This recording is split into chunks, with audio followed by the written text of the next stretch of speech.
My family, কেমন আছো? আশা করি ভালো আছো। আর দেখতে পাচ্ছ কি হারে বৃষ্টি হচ্ছে।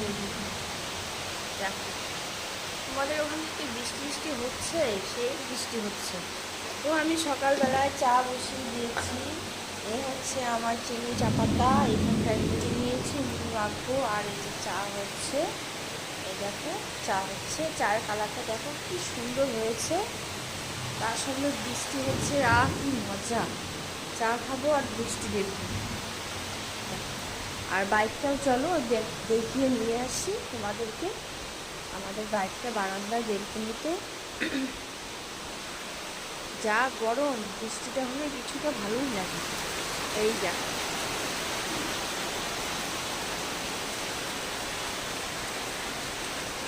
তোমাদের দিকে যদি বৃষ্টি না হয়ে থাকে তো আমাকে হোয়াটসঅ্যাপ করো, আমি তোমাদেরকে বৃষ্টি পাঠিয়ে দিচ্ছি হোয়াটসঅ্যাপ করে, ঠিক আছে?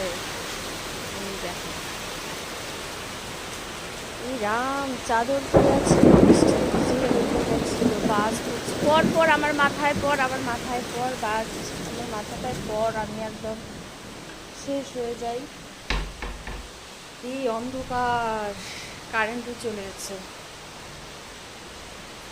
তো চাটা খাওয়ার পর আমি এখন কি কি রান্না করবো, কি করব তোমাদের সঙ্গে আমি কম বেশি সবটাই শেয়ার করি। তো আমার চা হয়ে আসছে, এখন আমি গ্যাসটা অফ করে দিচ্ছি। এখন আমি চা সেকে তারপর আমি চা খেয়ে নেবো। আর এখানটা এক গ্লাস জল রেখেছি, এই জলটা খাবো, কিন্তু খাবো কি করে সেটাই ভাবছি। খেতেই ইচ্ছা করছে না। সকালবেলা জল খেতে হয় খালি পেটে, কিন্তু জলটা খেতেই ইচ্ছা করছে না। তবু খেতে হবে, নাহলে অ্যাসিডিটি হয়ে যাবে। তার মধ্যে সকাল সকাল দুধ চা, তো চাটা একটু কমই খাই। কিন্তু আজকে ইচ্ছে করলো যে না, বৃষ্টি হচ্ছে, একটু ঠান্ডা ঠান্ডা আছে, একটু চা খেলে ভালোই লাগবে আর কি। তো রাখি, ঠিক আছে? তোমরা সবাই ভালো থেকো, সবাই সুস্থ থেকো। আর বৃষ্টি যদি না হয়ে থাকে আমাকে হোয়াটসঅ্যাপ করে, আমি বৃষ্টি পাঠিয়ে দিচ্ছি, ঠিক আছে? রাখি, টাটা।